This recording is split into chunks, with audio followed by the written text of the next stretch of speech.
আমার মনে হয় শাকিব খান আসলে জীবন্ত কিংবদন্তিতে রূপান্তরিত হয়েছেন এবং আমাদের বাংলা চলচ্চিত্রের আসলে একটা অন্য লেভেলে নিয়ে গেছে তুফান এই সিনেমাটা। বিশেষ করে আমাদের যে এত মেধাবী বিশ্বমানের ডিরেক্টর, বিশেষ করে রায়হান রাফি, উনি আসলে বাংলাদেশের সিনেমাটাকে বিশ্ব জায়গায় নিয়ে যাওয়ার জন্য আসলে তৈরি করে ফেলেছে। তুফান সিনেমার মধ্যে দিয়ে উনি আবার প্রমাণ করেছেন উনি সেরাদের সেরা এবং উনি বিশ্বমানের একজন সুপারস্টার। যে কোনোভাবেই যে কোনো দিক থেকেই আমরা বলিউড বা হলিউডের সাথে আমরা একদম নিরপেক্ষভাবে চুলচেরা বিশ্লেষণ করলে অনেকেই অনেকভাবে কিন্তু বলার চেষ্টা করেছেন তুফানের ট্রেলার দেখে, কিন্তু এই ধারাটা কি অব্যাহত রাখাটা কি উচিত? এটা অবশ্যই এই শাকিব খানের লুক দেখে কি আমি দেখেছি শাকিব খানের ও স্ক্রিনে ওই দিক থেকে দেখাচ্ছে যে বাবা তুফান টু।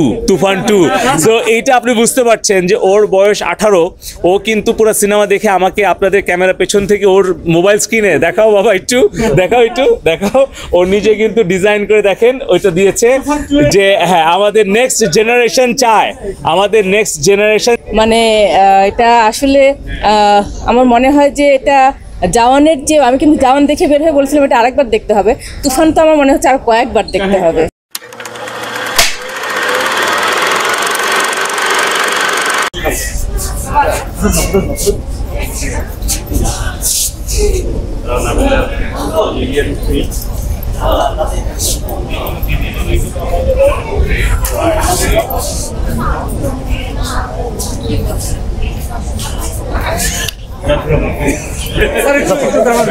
তুফান আসলে কেমন লাগে?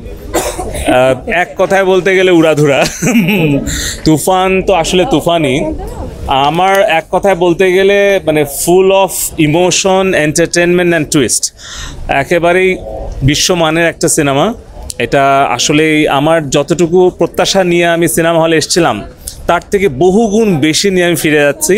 আমাদের বাংলা চলচ্চিত্রের আসলে একটা অন্য লেভেলে নিয়ে গেছে তুফান এই সিনেমাটা।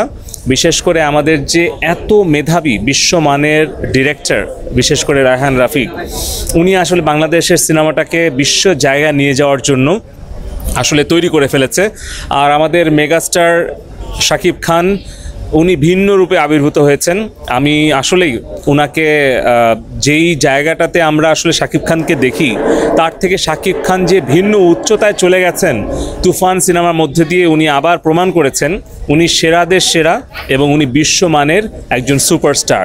আর পাশাপাশি আমাদের চঞ্চল চৌধুরী, নাবিলা, মানে শহীদুজ্জামান সেলিম, গাজী রাকায়েত, মানে প্রত্যেকে, আমাদের প্রীতম হাসান, আমাদের মিউজিক, আমাদের ধরেন ডিরেকশন, অ্যাকশন, অভিনয়, সব কিছু মিলিয়ে আমি বলবো যে একেবারে একটা চমৎকার একটা সিনেমা তুফান। আমি বলবো যে আমরা এখন যে কোনোভাবেই যে কোনো দিক থেকেই আমরা বলিউড বা হলিউডের সাথে আমরা প্রতিদ্বন্দ্বিতা করতে পারি। এবং আপনি যদি এখন সাম্প্রতিক সময়ে গত 2 বছরের যে কোনো সুপারহিট হলিউড কিংবা বলিউড মুভির সাথে তুফানকে তুলনা করতে চান, তাহলে আমি শুধু বাঙালি হিসেবে নয়, বাংলাদেশের একজন নাগরিক হিসেবে বা বাংলা সিনেমার একজন ভক্ত হিসেবে নয়, একদম নিরপেক্ষভাবে চুলচেরা বিশ্লেষণ করলে অনেকেই অনেকভাবে কিন্তু বলার চেষ্টা করেছেন তুফানের ট্রেলার দেখে, কিন্তু পুরো সিনেমা দেখার পরে তুফান যে একটা ভিন্ন ধরনের একটা সৃষ্টি, এটা আমার মনে হয় সকলেই স্বীকার করবে। আমি খুবই আনন্দিত এবং গর্বিত যে আমাদের বাংলা সিনেমা এখন বিশ্বমানের হিসাবে এসছে। এবং আমি আরও বেশি খুশি হয়েছি যে আমার সাথে কিন্তু আমার স্ত্রী এবং আমার সন্তান 2 প্রজন্মের 3 প্রজন্মের আমরা একসাথে দেখলাম। আমরা প্রত্যেকটা মুহূর্ত আমরা আসলে একেবারে মন্ত্রমুগ্ধের মতো একদম 3.5 ঘন্টা মনে হয় স্ক্রিনের সাথে আটকে ছিলাম। আমি বাংলা সিনেমার ভবিষ্যৎ সাফল্য কামনা করি এবং শাকিব খান এবং রায়হান রাফি এবং আমাদের যারা শিল্পীরা ছিলেন তাদের প্রশংসা করি, তাদের শুভকামনা করি।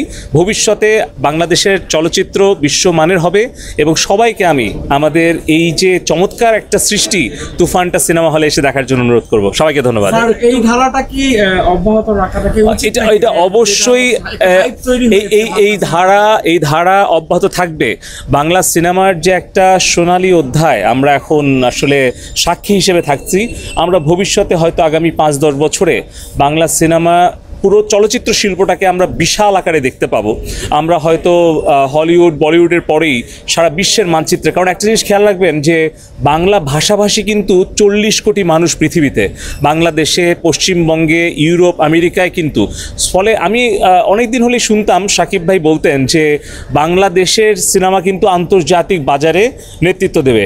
হয়তো অনেকেই সন্দেহ করতেন। আমার মনে হয় তুফান দেখার পরে শাকিব খানের সেই প্রত্যাশা, সেই স্বপ্ন সকলেই সত্যি হিসাবে ধরে নেবে। এবং আমি তো ব্যক্তিগতভাবে খুবই আত্মবিশ্বাসী যে বাংলা সিনেমা সারা বিশ্ব জয় করবে। শাকিব খানের লুক দেখে কি বলিউডের একটা ভাইব পেয়েছেন? আমি দেখেছি শাকিব খানের আসলে আমাদের বাংলার মাটি কিন্তু, যেটা বঙ্গবন্ধু বলতেন যে এটা বর্ষার মৌসুমে কাদামাটি যেরকম নরম, ঠিক আবার কিন্তু শুষ্ক মৌসুমে পাথরের থেকেও শক্ত। তো শাকিব একই সিনেমার মধ্যে একটা সরল চরিত্র, ঠিক বর্ষাকালে কাদামাটি নরম একটা চলনবিলের মাটির মতো, আবার আবার আবার শুষ্ক মৌসুমে যে পাথরের থেকে শক্ত, একই সিনেমায় তার যে দুটো ভিন্ন ব্যক্তিত্ব, এইটা একজন অসাধারণ অভিনেতার পক্ষে সম্ভব। আপনি যদি ধরেন যে যারা আসলে কিংবদন্তি তাদের পক্ষে সম্ভব, আমার মনে হয় শাকিব খান আসলে জীবন্ত কিংবদন্তিতে রূপান্তরিত হয়েছেন। এবং আমি শাকিব খানের আরও অনেক সাফল্য কামনা করি। এখনও শাকিব খান অনেক দেয়ার বাকি আছে, অনেক দেয়ার বাকি আছে। আমরা চাই যে আমার ছেলে ও স্ক্রিনে ওই দিক থেকে দেখাচ্ছে যে বাবা তুফান 2। সো এইটা আপনি বুঝতে পারছেন যে ওর বয়স 18, ও কিন্তু পুরো সিনেমা দেখে আমাকে আপনাদের ক্যামেরা পেছন থেকে ওর মোবাইল স্ক্রিনে দেখাও বাবা, একটু দেখাও, ও নিজে কিন্তু ডিজাইন করে দেখেন ওইটা দিয়েছে যে হ্যাঁ আমাদের নেক্সট জেনারেশন চায় যে তুফান 2। তো আমি এখানে প্রডিউসার যিনি প্রযোজক আছেন শাকিল, তাকেও আমি অনুরোধ করব যে সে যেন আরও বড় বিনিয়োগ করে। আমরা আরও বিনিয়োগকারী চাই। পাশাপাশি আমি পরিচালক রায়হান রাফি ভাইয়ের কাছে অনুরোধ করব, শাকিব ভাই, চঞ্চল ভাই, সবার কাছে আমি অনুরোধ করব আমাদের দেশবাসীর পক্ষ থেকে, বিশেষ করে আমার সন্তানের যে প্রজন্ম, যারা 18-18 এই নতুন প্রজন্ম, যারা ফিউচার স্মার্ট জেনারেশন, তাদের পক্ষ থেকে যে তুফান 2 আমরা দর্শকরা চাই। আমার একটি প্রশ্ন ছিল, সেটা হচ্ছে রায়হান রাফি বারবারই বলছিল যে ঈদের দিন থেকে বাংলাদেশ মানে বাংলা চলচ্চিত্রে ইন্ডাস্ট্রিতে একটা তুফান বয়ে যাবে, সেই তুফানটা কি বইছে কি? তুফান তো আমার ভেতরেও তুফান চলছে। আমার মনে হয় তুফান এখন বিশাল একটা মানে টর্নেডো পরিণত হয়েছে। এই টর্নেডো এখন বাংলাদেশের মানচিত্র ছড়িয়ে এখন পুরো বিশ্ব জয় করছে। এই বিশ্বে এই তুফান কয়দিন মানে আমার মনে হয় কয়েক মাস চলবে। আসার আগ পর্যন্ত চলবে। আমার মনে হয় তুফান 2 আসার আগ পর্যন্ত এই তুফান থামবে না। তুফান 2 দিয়ে আরো নতুন ভয়ঙ্কর টর্নেডোতে রূপান্তরিত হবে। আমরা চাই এই তুফান চলতে থাকুক, সারা বিশ্ব জয় করার জন্য আমাদের এই তুফান দরকার ছিল এবং এই তুফান চলবে। অবশ্যই। তুফান আসলে কেমন লাগে? মানে এই যে মুভিটা, হ্যাঁ মুভিটা মাথা ঘুরায় বলছে না প্রীতম, হ্যাঁ লাগে উড়া বের হলাম ওইখান থেকে, মানে হল থেকে বের হয়েছি বাট মুভি থেকে বের হতে পারিনি। আর এত মানে অসাধারণ, একটা সেকেন্ডও এখানে মিস করার মতো কোনো স্কোপ নাই। আমি তো মানে একদম গার্ড হয়ে বসেছিলাম, নড়াচড়া নাই, একটা সেকেন্ডও যেন মিস না হয়। এবং মানে কোনোভাবেই এটাকে বাংলার অন্য আরও যে মুভিগুলো আমরা বাংলাদেশে দেখেছি এগুলোর সাথে কোনোভাবে কম্পেয়ার করা যাবে না। এটা অন্য লেভেলের একটা মুভি। তুফানকে আসলে ইন্টারন্যাশনাল মানের কিনা, আমরা সেই ইন্টারন্যাশনাল বাজারে কম্পিটিশন করতে পারবো কিনা আমাদের তুফান নিয়ে? আমরা কিন্তু হলিউড মুভি দেখি, বলিউড দেখি, তামিলও দেখি। রিসেন্টলি আমি যতগুলো মুভি দেখেছি গত বছর জওয়ানের মতো মানে ভালোটা আমার অন্য কোনোটা লাগেনি। তবে আজকে যে তুফানটা দেখলাম এটা কিন্তু পর্দা থেকে চোখ সরানোর মতো না, এবং এটার লেভেলটা এত হাই, মানে এটা আসলে আমার মনে হয় যে এটা জওয়ানের যে, আমি কিন্তু জওয়ান দেখে বের হয়ে বলছিলাম এটা আরেকবার দেখতে হবে। তুফান তো আমার মনে হচ্ছে আর কয়েকবার দেখতে হবে। তুফানকে আসলে তুফান সৃষ্টি করতে পেরেছে কিনা হলে? আমি সাইড থেকে বলছিলাম এটা শুধু তুফান না, এটা টর্নেডো, সাইক্লোন, হারিকেন এরকম পর্যায়ে চলে গেছে। আচ্ছা, থ্যাংক ইউ, ধন্যবাদ। ধন্যবাদ সবাইকে।